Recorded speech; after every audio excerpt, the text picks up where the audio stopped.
Егор Борисов подписал указ о выдаче единовременной социальной выплаты инвалидам, вдовам и ветеранам Великой Отечественной войны, а также жителям блокадного Ленинграда. Она варьируется от 5 до 15 тысяч рублей, смотря от категории. Наш корреспондент побывала в квартире одного из получателей.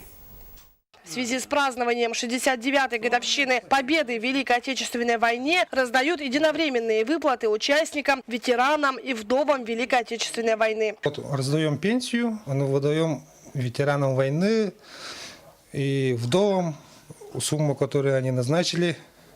Вот до 9 числа мы должны всем отдать. Мы в аккуратной, по-советскому уютной квартире у участника Великой Отечественной войны, почетного ветерана Республики Саха-Якутия Николая Сусоева. Николаю Александровичу 92 года. В далеком 44 году он совсем еще юным мальчишкой был призван в ряды советской армии. Оттуда сразу на войну. У него 3 дочерей, 6 внуков и 5 правнуков. Это, конечно, для нас большая радость. Большая все-таки сумма.